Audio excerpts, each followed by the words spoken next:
My name is Ava Sinclair, and the exact second my brother realized he'd lost the company happened in a glass boardroom overlooking Manhattan, when the head of security stepped between us and said, calmly, "Mr.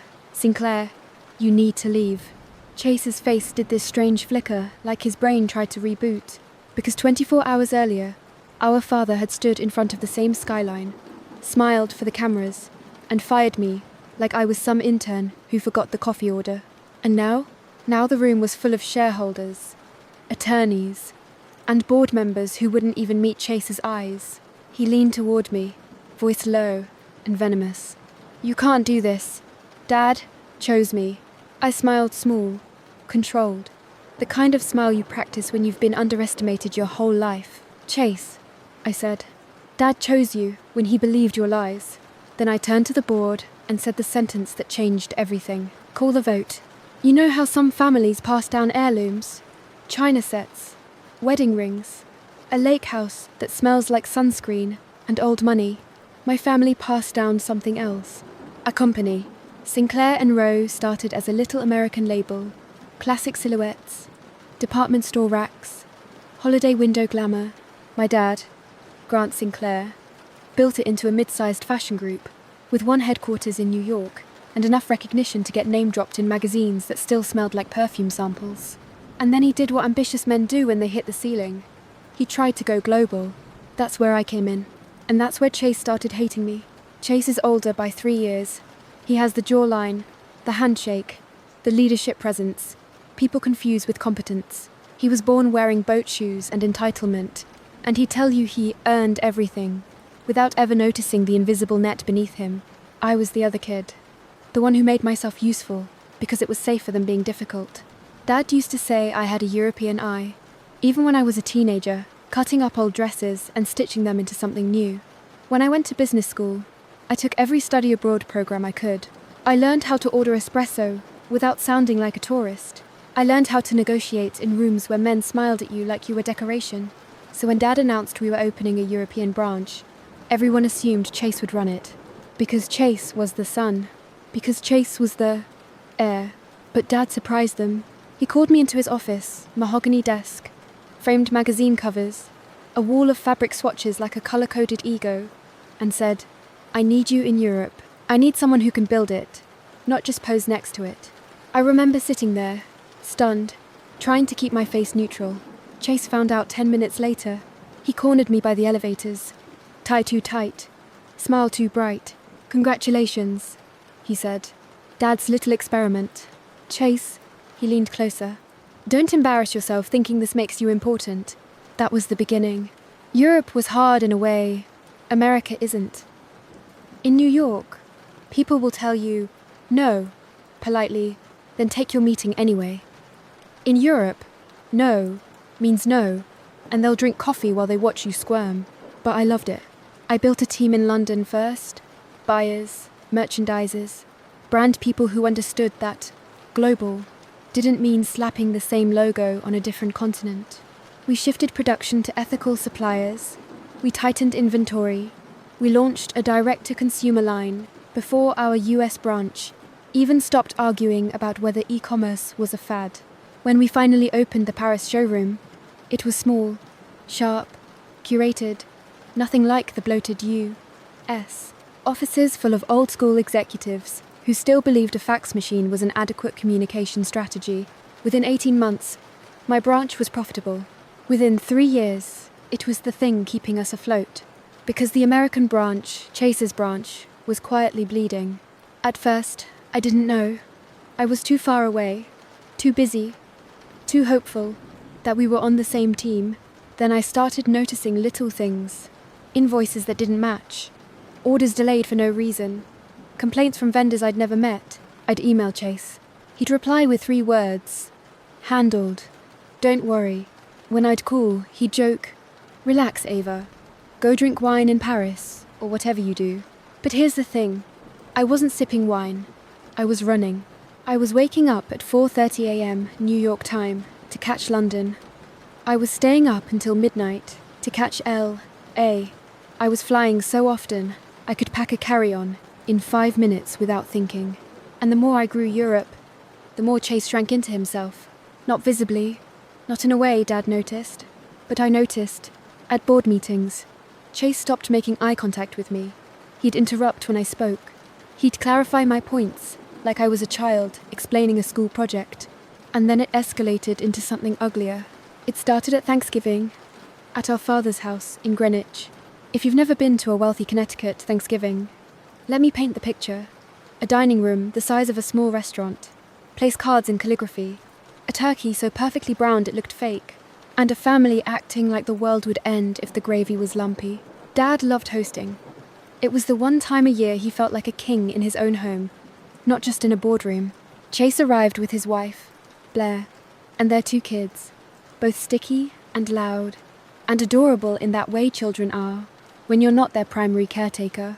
Blair kissed my cheek and said, "I wish you lived closer," like she hadn't spent the last 5 years smiling through Chase's contempt for me. I showed up alone. I was dating someone in London at the time, but I'd learned to keep my private life private around my family. Anything tender becomes leverage if you hand it to the wrong person. During appetizers, Dad clinked his glass. "I have an announcement," he said, eyes gleaming.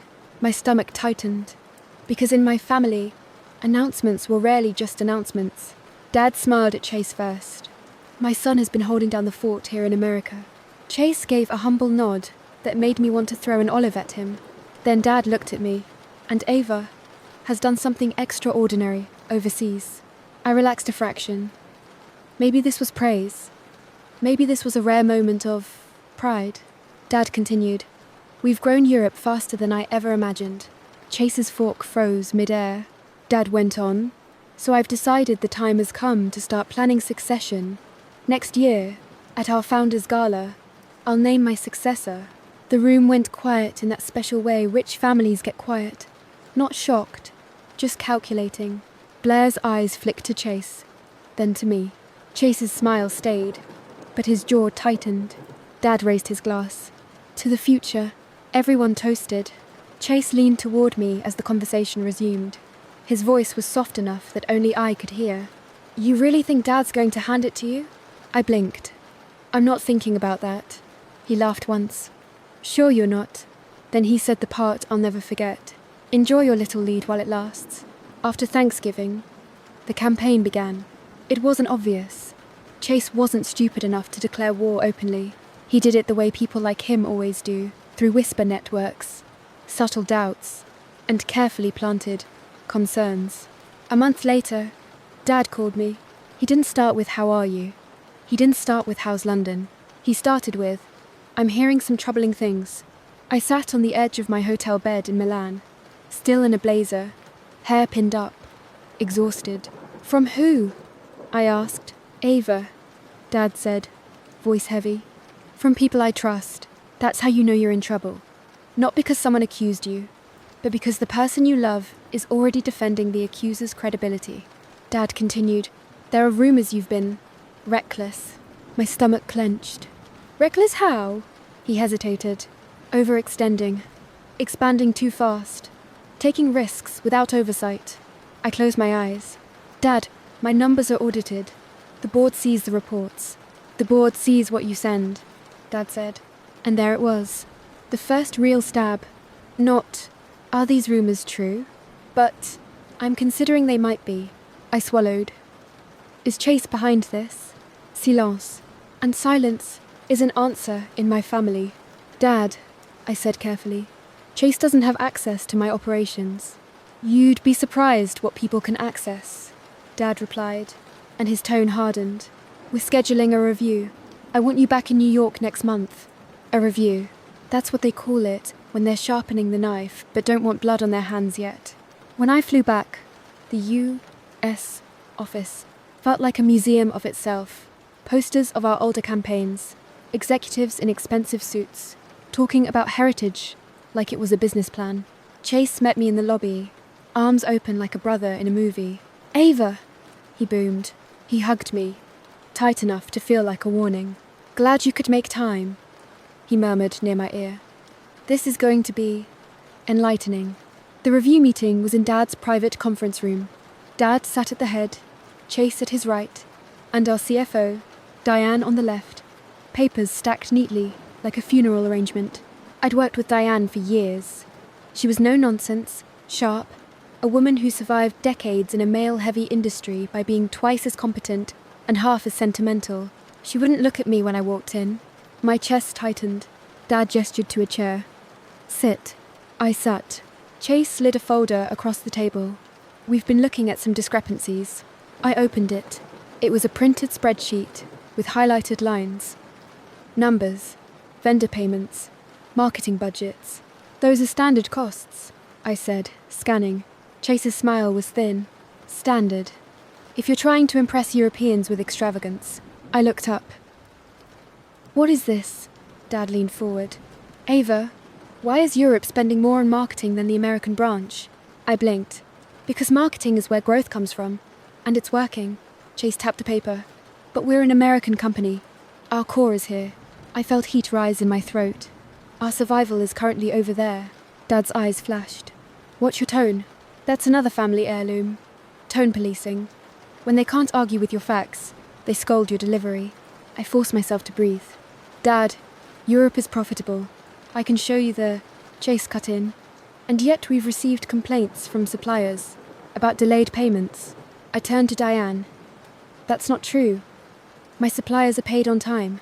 Diane finally spoke, voice tight. There were delays on a few transfers. What delays?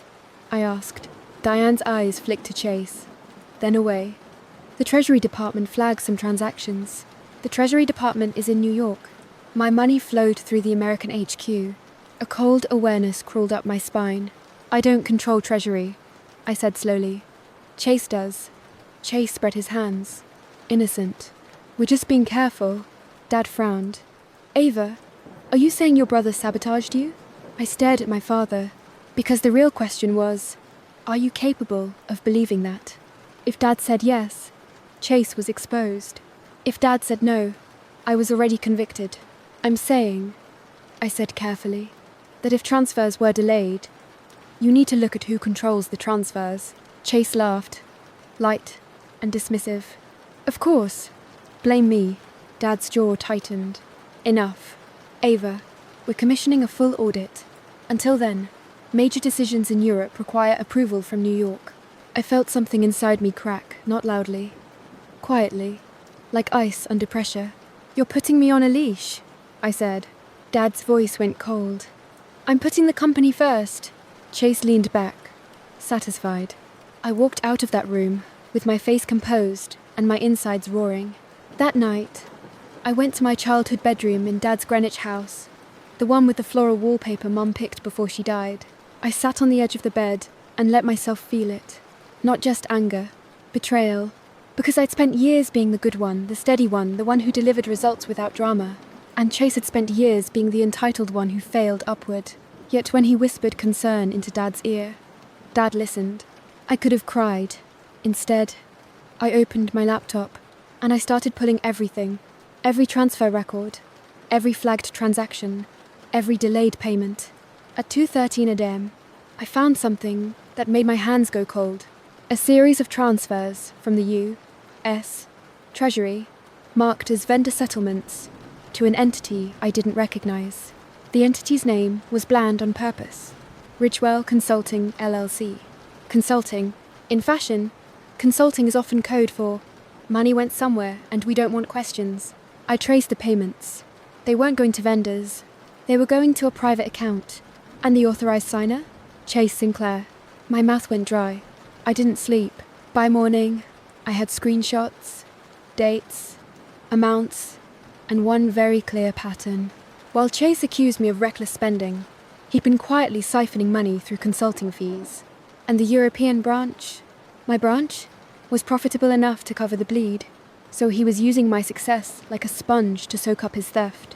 I wanted to storm into the kitchen, slam my laptop down on the marble counter, and scream, "Look what your golden boy is doing." But I didn't, because I'd learned something the hard way. In my family, truth without strategy is just a tantrum. So I played it smart. I called an attorney, not the company's attorney, not Dad's friend, mine. Her name was Marissa Klein, and she sounded like someone who'd never apologized for taking up space. When I laid it out, She didn't gasp. She didn't moralize. She asked, "Do you have access to the shareholder registry?" I swallowed. "Not directly." "Then we get it," she said. "And Ava? Stop thinking like a daughter. Start thinking like a CEO." I hung up and stared at my reflection in the dark laptop screen. Start thinking like a CEO. That was the problem. My father wanted me to be a daughter. Chase wanted me to be a subordinate.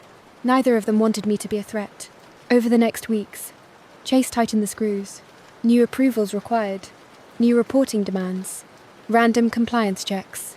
He'd email me at 11 p.m. New York time and demand a reply in an hour. Then forward my delay to Dad-like evidence of incompetence. At one point, he scheduled a video call with my European team and dropped in, unannounced, smiling like he owned them. They smiled back politely.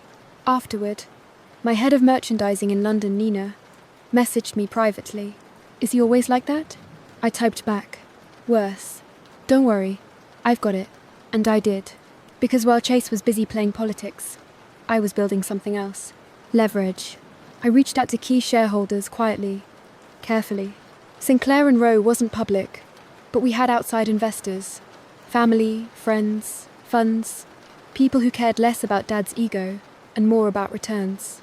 I didn't say, "Chase is stealing." Not yet. I said, "I'm concerned about governance." I said, "I want to ensure continuity." I said, "If there's a leadership transition, I want the company protected." And because my numbers were undeniable, people listened. They'd seen what Europe was doing. They'd seen how the brand was evolving. They didn't want the company handed to a man who treated profit like a birthright. The real turning point came at the founders' gala, the night Dad planned to name his successor. If you're imagining something subtle and dignified, no, it was fashion. It was dramatic by definition. The gala was at a midtown venue with white orchids, runway lighting, and a wall of cameras hungry for family mythology. Dad loved mythology. Self-made, legacy, vision. I arrived in a black dress with clean lines and no sparkle because I didn't need sparkle. Chase arrived like a politician, hand on Blair's back, smiling at photographers like he'd already won. Backstage, Dad pulled me aside. He looked older than I remembered. Not physically, he still had that sharp suit and expensive cologne, but in his eyes, a weariness that didn't belong to him before. "Ava," he said quietly, "whatever happens tonight, I need you to understand I'm doing what's best." My throat tightened. For who? He flinched, like I'd slapped him. "I'm naming Chase," he said. There it was. No warm-up. No maybe. No we'll see. I stared at him. Why? Dad's jaw clenched. Because stability matters. And because the board has concerns about you. I almost laughed. The board, I repeated. Or Chase. Dad's eyes flashed. Enough. You've been combative. Combative. The word men use when women refuse to shrink. I wanted to show him everything right then. The Ridgewell transfers. The pattern. The theft. But I didn't. Because the gala wasn't the battlefield I needed. It was the stage Chase wanted. So I swallowed my fury and said, "If you do this, you're making a mistake." Dad's face hardened. "I'm your father." I met his eyes. And I'm the reason this company is still breathing. His mouth tightened. Then the music swelled. And it was time. Dad went out on stage, spotlight hitting him like a halo, and gave a speech about legacy. He thanked our team, our customers, our shared dream. Then he called Chase up. The room erupted in applause. Chase hugged Dad, face visible to cameras, expression perfectly calibrated, grateful son, humble heir. Then Dad turned to me. "Ava Sinclair," he announced, voice steady, "has made valuable contributions overseas. Valuable contributions, like I'd volunteered at a bake sale. But after careful review," Dad continued, "we've decided to restructure leadership. Effective immediately, Ava will no longer serve as Executive Director of European Operations." For a second, I didn't hear applause. I heard blood rushing in my ears. I saw Blair's mouth part, in a little, "Oh." I saw Nina, who'd flown in from London, stiffen in the front row, eyes locked on me. I saw Chase's smile widen like a blade. Dad extended a hand toward me, like he expected me to come up and accept my own execution politely. The cameras swung my way. That's the thing about public humiliation. It dares you to react, so they can call you unstable. So I did what I'd been trained to do since childhood. I smiled. I walked on stage. I took Dad's hand. I leaned into his microphone, just enough for the cameras to catch my calm. "Thank you," I said clearly. "I hope the company survives the choices made tonight." A ripple moved through the room, confusion, discomfort. Chase's eyes narrowed. Backstage, he cornered me immediately. His voice was sweet. "You handled that well." I tilted my head. "Did you expect me to scream?" He shrugged. "I expected you to beg." Then he leaned close, and his smile fell away. "Here's what's going to happen," he whispered. "You're going to go quietly. You're going to sign whatever Dad puts in front of you, and you're going to stop calling shareholders like you're somebody." I held his gaze. "And if I don't?" Chase's eyes glittered. "Then you'll find out how easy it is to erase you." There it was. Not a brother. A threat. I could have hit him. Honestly. Instead, I said, "Enjoy your night, Chase. It's your last one." He laughed. "Sure, Ava." Then he walked away to take pictures like a king. I left the gala before dessert. Outside, Manhattan air slapped my face cold, and for a second, I just stood on the sidewalk under the city lights and let myself feel how insane it was. I'd built the most successful part of our company, and my reward was being fired in public. But when I got into the car, I didn't cry. I opened my phone and texted Marissa, "It's done. Tomorrow." Her reply came immediately. "Good. We're ready." I went home, poured a glass of water like it was whiskey, and laid out my evidence on my dining table like a war map. Ridgewell transfers, internal emails, treasury authorization logs, and the most important thing of all, a list of shareholders who'd already agreed quietly to support me. Chase thought the gala was the finale. He didn't realize it was just the teaser trailer. The next morning, Dad called me at 7:02 a.m. His voice was clipped. "I need you to come in." I sipped coffee slowly. "To what?" "I don't work for you anymore." "Ava," Dad snapped. "Don't do this." "Do what?" "Make it ugly." I laughed once. Sharp. "Dad, you made it ugly on stage." Silence. Then Dad said, softer, "Chase is telling me you've been contacting shareholders." I leaned back in my chair. "Chase tells you a lot of things." Dad's voice hardened. "Stop. This is not your company." I felt heat rise in my chest. "It's not Chase's either," I said. "Not yet." Dad exhaled. Frustrated. "He's CEO. Appointed by you," I said. "Not elected by governance." Dad's tone went dangerous. "You are my daughter. Do not challenge me." And there it was again. Not business. Power. Family power, I said quietly. "You taught me to fight for what I build." Dad's voice dropped. "I taught you loyalty." I almost said, "You taught me obedience." But I didn't need to win the argument. I needed to win the war. So I ended the call with, "I'll see you at the meeting." "What meeting?" Dad demanded. I smiled at my empty kitchen. "The one you weren't invited to," I said. And I hung up. At 9:30 a.m., the special shareholders meeting convened. Chase didn't know until 9:17, because we did it legally, quietly, through proper notice and voting rights. He burst into the boardroom like a storm, tie slightly crooked, face flushed. "What the hell is this?" he barked. Diane was there, looking pale. Marissa was there, calm as ice. The shareholders were there, some in person, some on screen. And Dad? Dad arrived last, confused, furious, eyes darting like he'd walked into the wrong funeral. He looked at me. "Ava, what are you doing?" I stood, following the bylaws. Chase snapped. "This is a coup." I turned to him, voice level. "No, this is governance." Dad slammed a hand on the table. "I am the chairman." Marissa spoke before I could. "Mr. Sinclair, you are currently chairman, but the shareholders have the right to call this meeting and vote." Dad's nostrils flared. "Who are you?" Marissa smiled politely. "Ava's counsel." Chase pointed at me like a child tattling. "She's manipulating you. She's bitter." I looked around the room. If I'm bitter, it's because I watched this company get drained, while I worked myself into the ground to keep it alive. Chase scoffed. You always make it about you. No, I said, and this time my voice sharpened. You made it about you when you started stealing. The room went still. Dad's face drained. What? Chase's smile faltered. What is she talking about? I clicked a remote. The screen at the front of the room lit up with a spreadsheet. Ridgewell Consulting, LLC. Dates. Amounts. Authorized signer. Chase Sinclair. Diane's breath hitched. Dad stared, blinking like his brain, refused to accept the shape of the truth. Chase recovered fast, too fast. That's, he said quickly, that's consulting. Vendor relations. Totally legitimate. Marissa stepped forward. We subpoenaed Ridgewell's incorporation records. Chase's jaw tightened. Marissa clicked again. A document appeared. Ridgewell Consulting LLC, registered to Blair's cousin, who lived in Florida and ran a lifestyle blog. Chase's voice rose. That's not. I held up my hand, stopping him. Then I looked straight at Dad.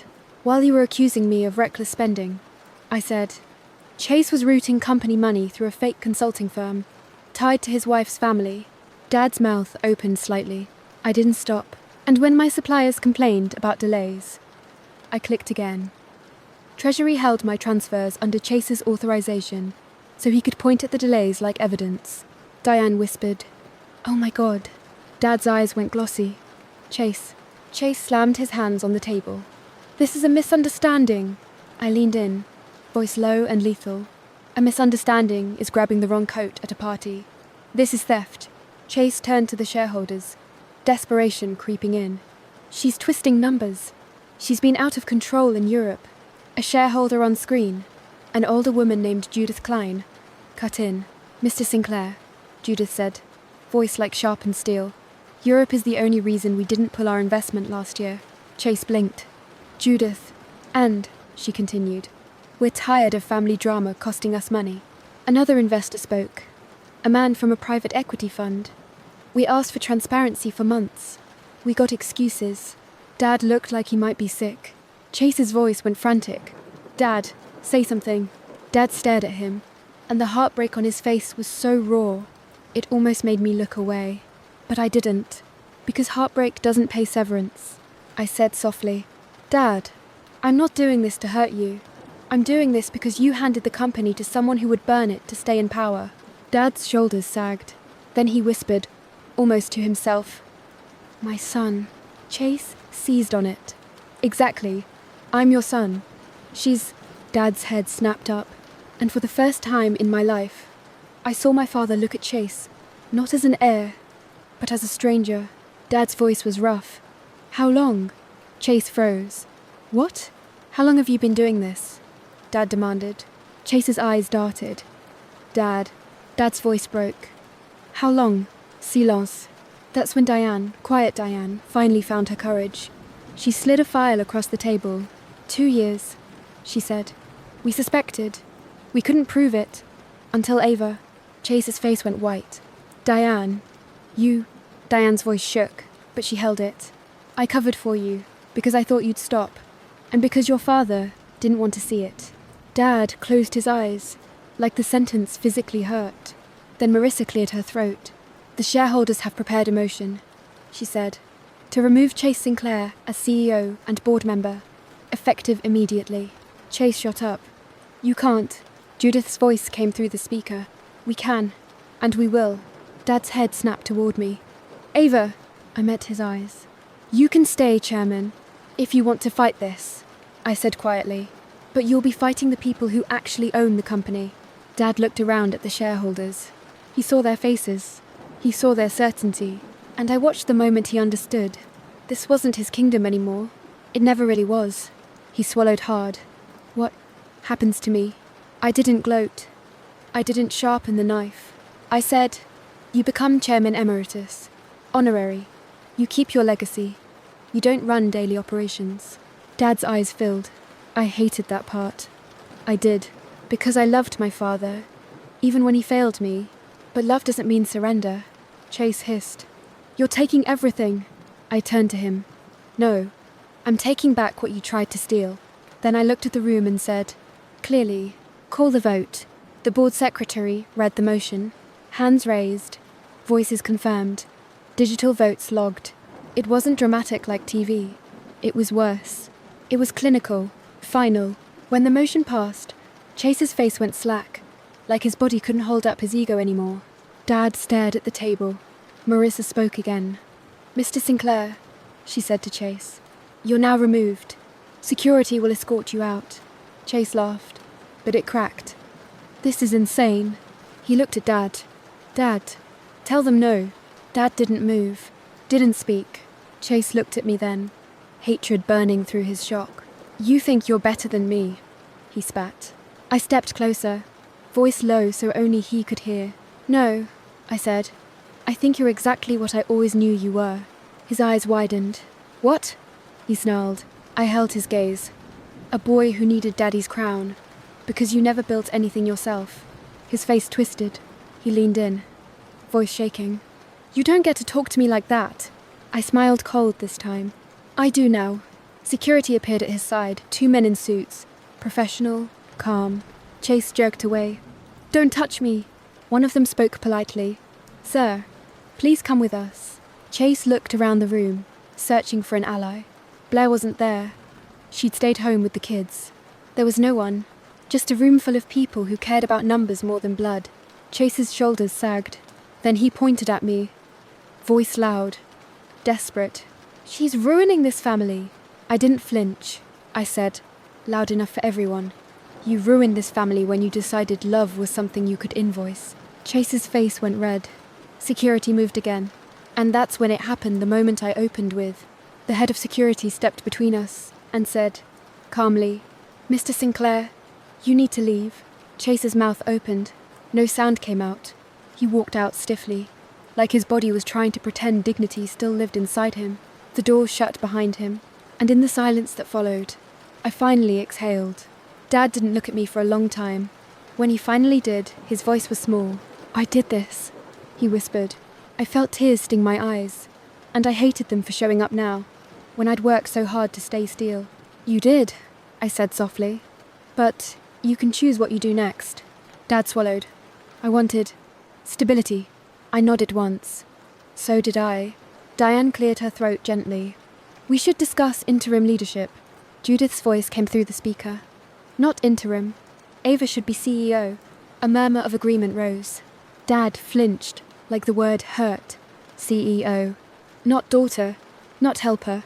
Not experiment. Leader. Marissa looked at me. "Are you prepared to accept?" I glanced at Dad. He looked broken, and for one sharp second, I felt 12 years old again, wanting his approval like oxygen. Then I remembered the gala, the microphone, the public firing. I remembered Chase's whisper, "Erase you." I turned back to the room. "Yes," I said. "I accept." 2 hours later, I walked out of that building as CEO. My phone buzzed non-stop. Texts from Europe, from investors, from journalists who smelled blood in a legacy brand. And then a message popped up from an unknown number. "You're dead to me." I didn't need to ask who it was. I stared at the screen, then deleted it. Because death, in my family, had always been metaphorical. They killed you with silence, with exclusion, with rewriting history until you questioned your own memory. But I wasn't afraid of their silence anymore. I was done, begging to be seen. That night, Dad asked to meet. Not at the office, at the Greenwich house. When I arrived, the place felt haunted, too quiet, too polished, like it was holding its breath. Dad sat in the living room, with a glass of bourbon he barely drank. He looked up when I entered. "Ava," he said, voice rough. "Sit." I sat across from him. For a long moment, neither of us spoke. Finally, Dad said, "Your mother would have been proud of you." My throat tightened painfully. Mom died when I was 21. She was warmth. She was the only person who could soften Dad's hard edges without getting cut. She would have been heartbroken too, I said quietly. Dad's eyes glistened. "Yes," he swallowed. "I thought Chase was safer." I let that sit between us. Then I asked, "Why didn't you listen to me?" Dad flinched. "Because when Chase came to me, he sounded afraid." I stared. "Afraid of what?" Dad's voice cracked. afraid of losing his place. There it was. Not fear of the company failing. Fear of losing his throne. Dad rubbed his forehead. I thought if I gave him what he wanted, he'd calm down. I felt anger flare again. So, you sacrificed me to soothe him? Dad's shoulders sagged. Yes. I sat back, letting the truth settle. Then I said, that's what you taught us, Dad. That Chase's feelings were emergencies, and mine were optional. Dad looked like the words physically hit him. I'm sorry, he whispered. I believed he meant it. But apologies don't rewind, I said softly. I'm not here to punish you. Dad's eyes lifted, hopeful. I'm here to set boundaries, I continued. You'll keep your honorary title. You'll attend events if you want. You'll be treated with respect. Dad nodded, breathing shaky. But, I said, voice firm, you won't interfere, you won't undermine me, and you won't let Chase use you like a weapon again. Dad's mouth tightened. He's my son, and I'm your daughter, I said, and my voice softened just a fraction. And I'm still here. Dad closed his eyes, tears sliding down his face. I didn't move to comfort him, not because I didn't care, because comfort was how my family erased consequences. The next week was a whirlwind. We issued a press statement, leadership transition, new governance standards, internal review. We quietly suspended certain executives loyal to Chase. We opened an investigation into Ridgewell and any related entities. Blair called me exactly once. Her voice was brittle. What happens to Chase? I kept my tone calm. He'll have legal representation. Blair inhaled sharply. You're really going to let him be prosecuted? I said. He really chose to steal. She went quiet. Then she said, low, he said you always wanted this. I laughed once, humorless. I wanted a brother. Blair's breath hitched. I didn't soften it. I wanted a father who didn't make me earn love with numbers. I continued. I wanted a family that didn't need someone to lose, for someone else to win. Blair whispered. The kids. I'm not touching the kids, I said immediately. They didn't choose any of this. Blair's voice cracked. He's blaming you. I know, I said. That's what he does. After the call, I stared out my office window at the city. Manhattan looked the same as always. Busy, indifferent, sparkling. And I realized something. The company didn't care who my father loved more. The company cared about competence. And for the first time, I was letting myself care about that too. The hardest part wasn't firing Chase. It was the family fallout. Because, in families like mine, accountability feels like betrayal. At Christmas, yes, Christmas. Because of course the universe has a sense of irony. Dad insisted we host a small dinner. Just us, he said. To heal. Heal. The word sounded ridiculous in a house where everyone used manners like armor. I didn't want to go, but I did. Because part of leading is walking into rooms you'd rather avoid. The table was smaller this time. No extended family. No friends. Just Dad, me, Blair, and the kids. Chase was absent. Obviously, the empty chair felt like a ghost. Halfway through dinner, Blair set her fork down and said, he said you always hated him. The kids were in the other room, watching a movie. The sound of animated singing drifting faintly through the halls. Dad, Froze. I didn't hate him, I said quietly. I hated what he did. Blair's eyes flashed. You took his life. I took a slow breath. He took his own life when he decided theft was easier than growth. Blair's lips trembled. You could have handled it privately. Dad's voice cracked. We tried that. Blair looked at him, shocked. Dad stared at his plate. I knew something was wrong, he admitted. I just didn't want to see it. My chest tightened, because that was the real twist, the one nobody talks about. It wasn't just Chase's greed. It was Dad's denial. And denial is a kind of betrayal too. Blair whispered, so you let him? Dad looked up, eyes wet. I let him because I didn't want to lose him. Blair covered her mouth. I swallowed hard. And in that moment, something shifted. Not in a magical movie way, but in a real way. Dad finally saw the cost of how he'd loved his son. And Blair finally saw that I wasn't the villain in her husband's story. After dinner, when Blair left, Dad stood in the doorway, shoulders slumped. Ava, he said softly. I paused. He swallowed. I'm proud of you. I stared at him. He'd never said that without adding a condition. Never said it like it mattered more than his ego. My throat tightened. Thank you. Dad nodded once. Don't. Become like me. The sentence landed heavy. I said quietly, I won't. And I meant it. The legal process moved slowly, as it always does. Chase tried to negotiate, tried to threaten, tried to paint me as vindictive, but the paper trail didn't care about his feelings. Eventually, he took a deal, restitution, resignation, restrictions. He didn't go to prison, not in the dramatic way people want, but he lost the only thing he'd ever believed made him valuable. His position, his narrative, his crown. And the funniest part? A year later, I ran into someone who'd worked under Chase in the U.S. office. He said, It's weird. The place feels lighter now. That's what happens when you remove a person who hoards power like oxygen. Air returns. Life returns. So here's what my life looked like after. I split time between New York and London again because Europe was still my heartbeat, and America was still home. I rebuilt the US branch the way it should have been built years earlier. Leaner, smarter, customer first, not ego first. I promoted people.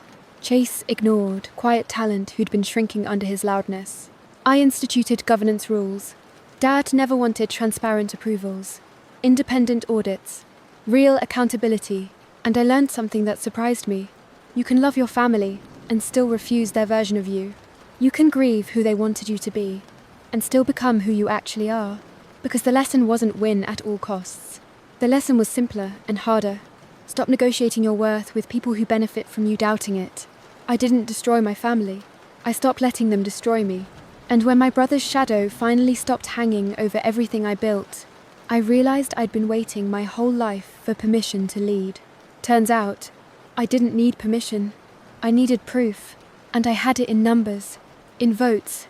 In the quiet moment, a boardroom chose competence over entitlement. Sometimes revenge isn't screaming. Sometimes it's paperwork. Sometimes it's governance. Sometimes it's simply refusing to play the role they wrote for you. And when you do that, you don't just inherit a company. You inherit yourself.